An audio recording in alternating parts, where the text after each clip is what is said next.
Tonight on CFTK-TV News, BC is getting ready for the worst of the wildfire season. Vancouver has banned the sale of certain lighters, and we look at a former cruise ship now meant to house LNG employees. Northwest BC's only television news team. We are CFTK-TV News.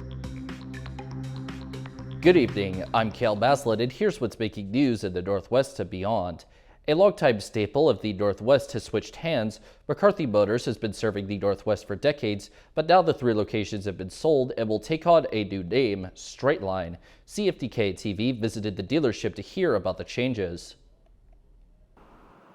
It's a huge change for us. We decided approximately about a year and a half ago that it maybe be time for us to transition out. I've been in the business now almost 50 years in the valley here. We've grown our companies to McCarthy GM, to Terrace Honda, and Prevost RV, and just there's crossroads kind of thing in every company, and we decided it was time for us to move on. A big decision, but it was a great decision. It's good for our employees, it's good for our customers. We're very fortunate that we met Chris Tonkin and Justin Rose from the Straight Line Auto Group from Calgary. And after some discussions, they're exactly the type of people we are, same philosophy, small town dealerships, things like that, and great community people. So we realized right then that these would be the people that we would really want to sell our stores to. And after a few months, we worked a deal out with Chris and Justin, and everything's been good. So May 1st is the official date. So I'm kind of retired now. And no, they'll do very well here. They're great community people, and employees love them, and no, they'll do very well. So. I'm just really excited to be in Terrace, and looking forward to getting to know the community and the people in the communities and the outlying communities, and enjoying this beautiful outdoor playground.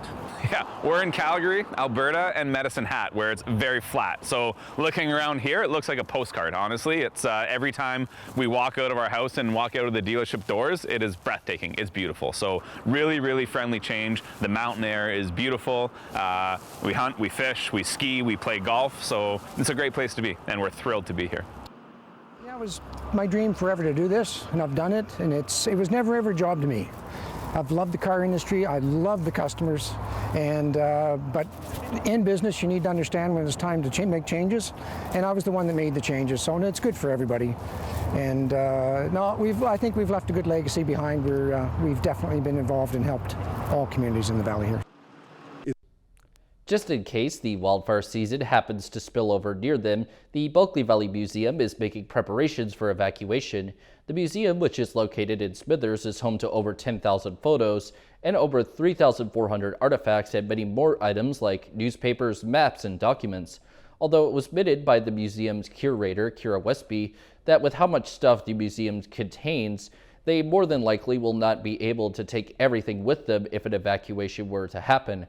But any of the area and community's history that can be saved would be a major win, as any potential big-time losses of said history would be considered devastating. Luckily, the museum has had a basic plan in place for about half a decade now, and will most likely improve upon it if and when it's needed. Using drugs in once illegal in all public spaces in BC as the province scales back its decriminalization project after Ottawa approved its request. A little more than a year into the project, the BC government asked Health Canada to make changes to the exemption that had allowed people to possess small amounts of drugs such as heroin, fentanyl, cocaine, and meth in the province. Premier David Eby said his government wanted to ban the use of such drugs in spaces like hospitals and parks following widespread concerns from the public, police, and healthcare workers about the impacts of public consumption. BC Public Safety Minister Mike Farnworth told a news conference that the recent reversal means the police will be able to compel someone to leave a public space, seize the drugs in their possession, and arrest them if necessary. The province is bracing for what will likely be another challenging wildfire season as temperatures climb this weekend. There's already concern in parts of BC about the increased risk of fires. CTV's Martin McMahon has the story. It's likely to be another challenging wildfire season. It feels like we haven't even had our first beach day yet, and already the BC government is warning you about the wildfire season ahead. And depending on where you live, it could come sooner than you think. Most of British Columbia is beginning to experience warmer weather, with some regions expecting temperatures of up to 30 degrees Celsius this weekend.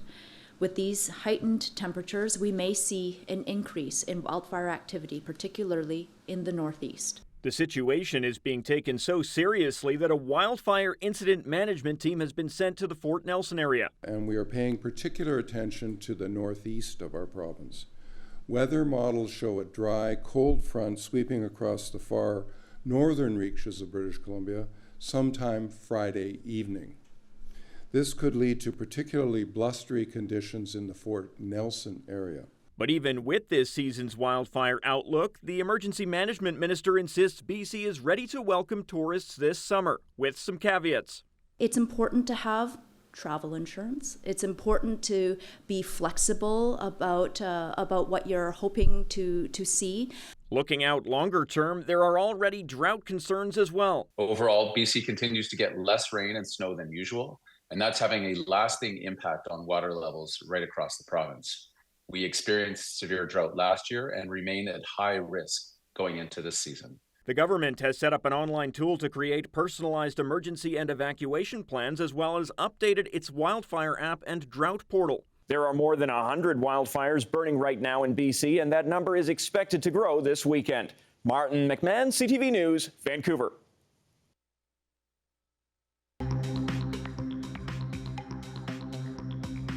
Coming up next, the provincial government is being tight-lipped about a recent cyber attack. Welcome back. The provincial government is not saying much about a cyber attack on its computer systems. It faces a shocking number of attempts each day and says things could have been even worse. CTV's Penny Daflos now on what we know and the many still unanswered questions. For more than a week, the province has kept secret that hackers infiltrated government networks. First priority is to ensure the integrity of the system, to protect the system, to protect the information. CTV News was first to report provincial employees got urgent memos to change their passwords last week, and it wasn't till late Wednesday government confirmed what they call sophisticated cybersecurity incidents, plural. They quietly release a statement in the midst of, a Canucks playoff hockey game. The public safety minister insists there haven't been any ransom demands by hackers. There's no evidence at this point that any sensitive personal information was accessed, and obviously we will update the public more once we have the ability to do so. There's a big clue as to how serious these privacy breaches are. The Premier's office has notified the Office of the Information and Privacy Commissioner. Under law, government is required to do that when there is a risk of significant harm. We all are looking for further transparency, but as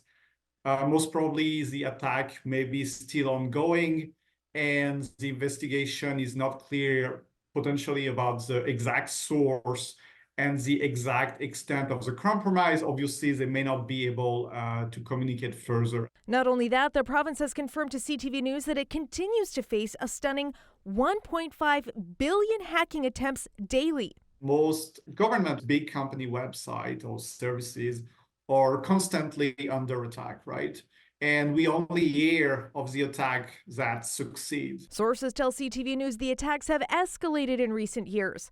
That's a particular concern with an election in the fall. Is it a foreign government? Who's doing the attack? At this point, there's no information on any of that. That's what the investigation obviously would involve. Police and federal agencies are now involved in the investigation with our personal information, including medical records and tax filings, on the line.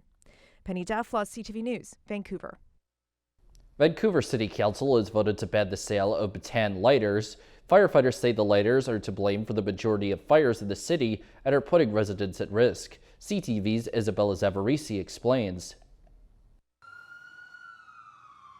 It's a call firefighters in Vancouver are responding to regularly. SROs up in flames in the downtown east side, killing and severely injuring people. Continuous flame butane lighters are to blame, according to the fire chief. These lighters are the biggest risk to our residents right now in the city. Since 2023, Vancouver Fire has been called to more than 3,300 fires, 200 in the last few months. Nearly 400 people have been displaced and 6 people have died. We had a young student who was burnt who succumbed to their injuries as well. Chief Karen Fry says a reason for the increase is due to a shift in how people use drugs. More people are inhaling instead of injecting, and many overdose prevention sites lack space for people to smoke. We can't wait any longer. We need to take some real proactive approach in the City of Vancouver to stop this. So the department has asked City Council for help, proposing a bylaw to ban the sale of continuous flame butane lighters. The Vancouver area network of drug users supports the move, as long as it's focused on businesses and not on targeting individuals. They know it out because they're on their drugs.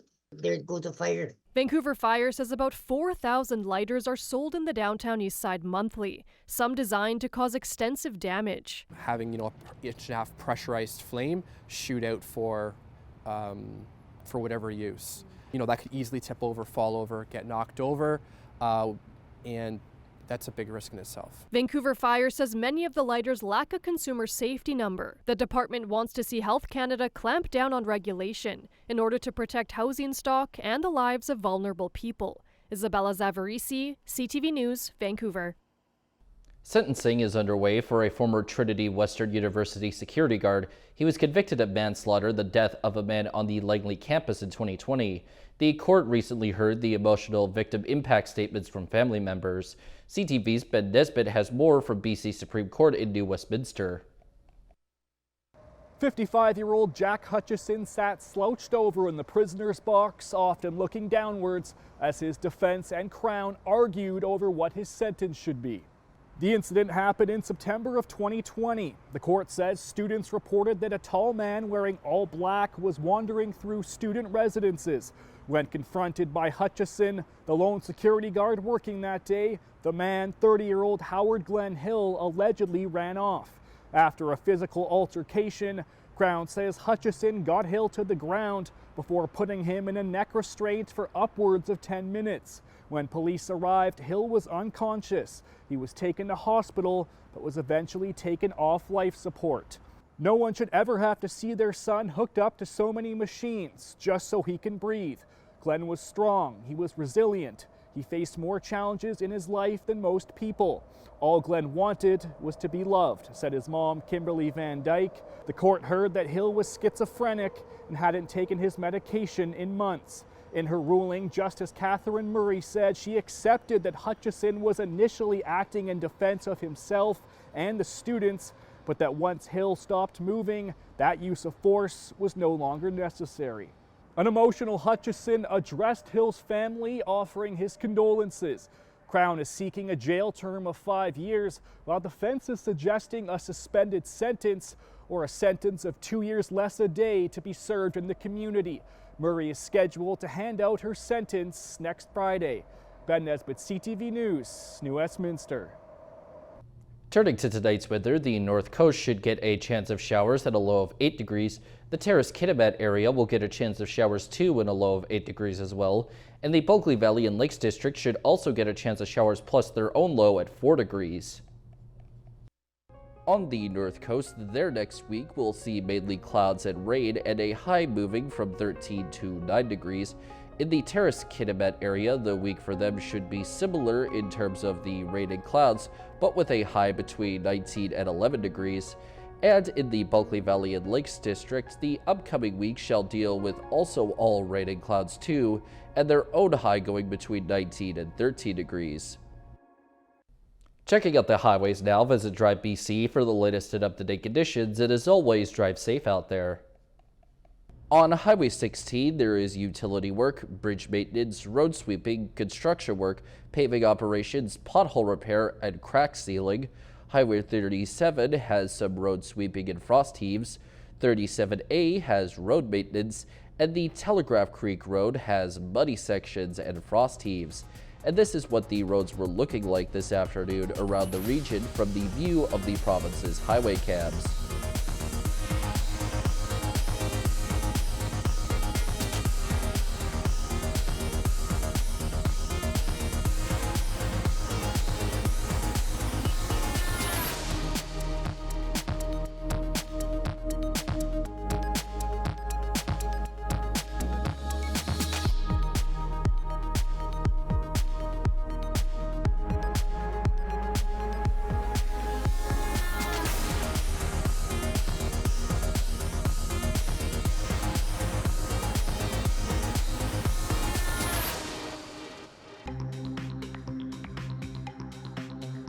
Still to come, the BC government is putting together a new police squad for a specific purpose. Welcome back. With gang violence on the rise, BC has unveiled plans for a new policing team focused on solving gang-related murders. The squad will operate within the RCMP. CTV's Rob Buffum has more.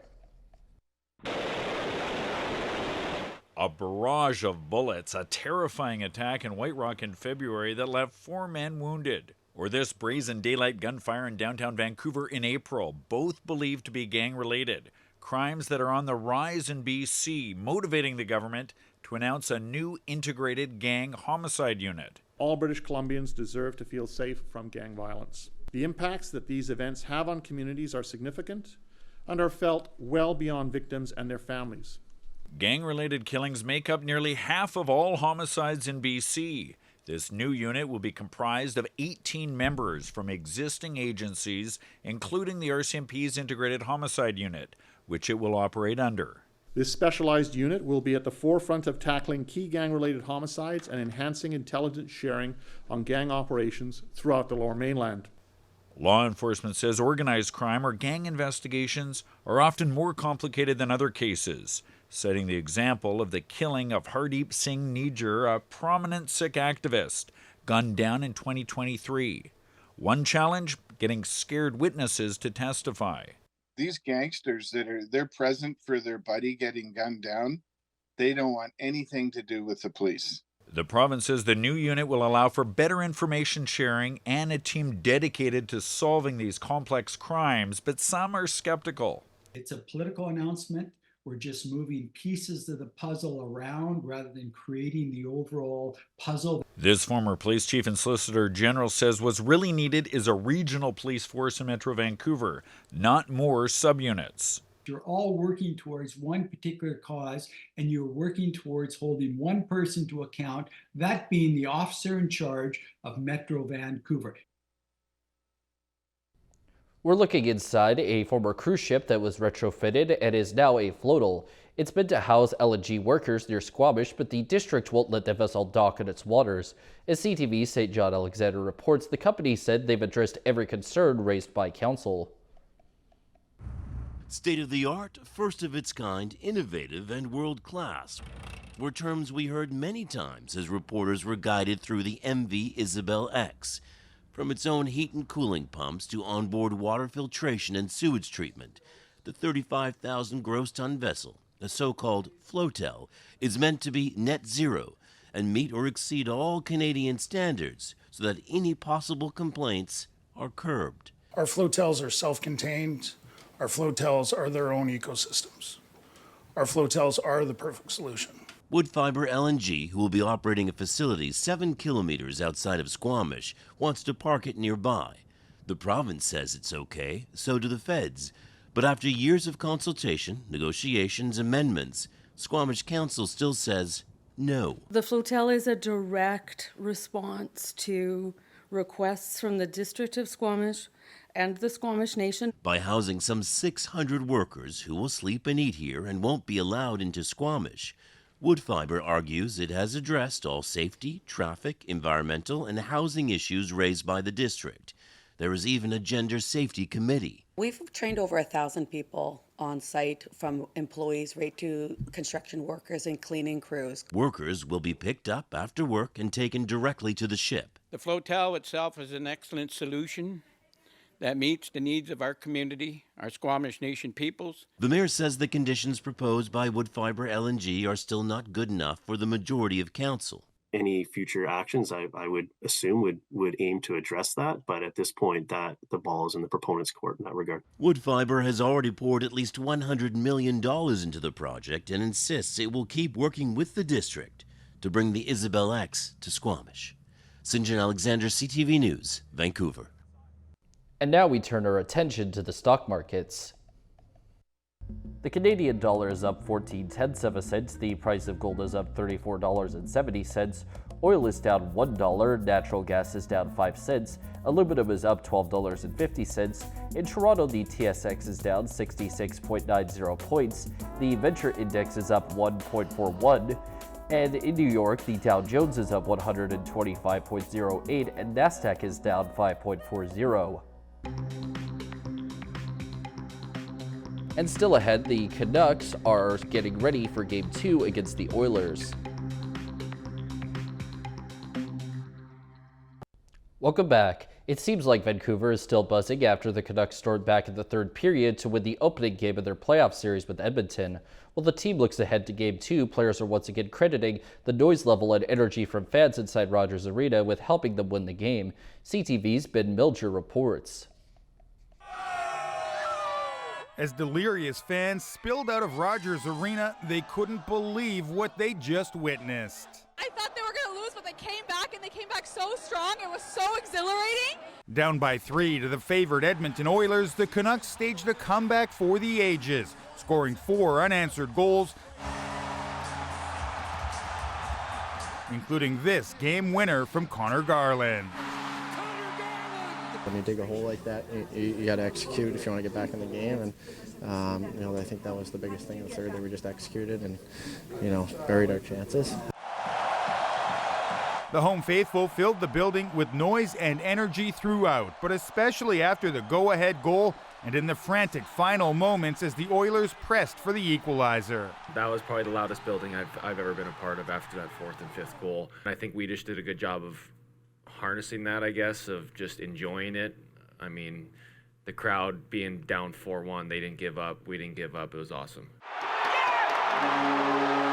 Even head coach Rick Tocchet was fired up, high-fiving fans after the final horn. They were buzzing around there, and we just kind of held the fort. I don't know, I saw a couple of fans as you're going, I don't know, probably feel sorry for that one guy, smacked his hand pretty hard. Artur Silovs, quickly emerging as a fan favorite, becomes the first Canucks rookie netminder to win 3 games in a playoff year. I was battling for the guys, they did such an amazing job today, and in my mind, I couldn't let them down.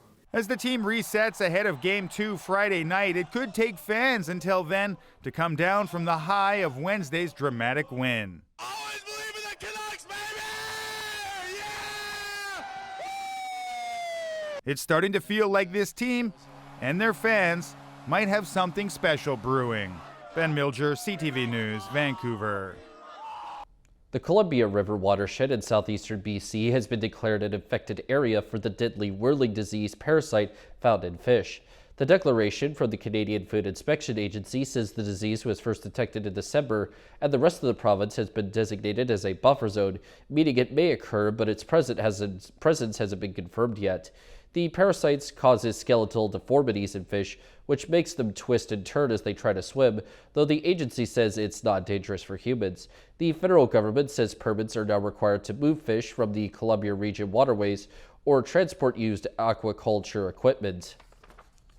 That's all our news for now. From everyone at CFTK-TV News, I'm Cale Maslin. Thanks for watching.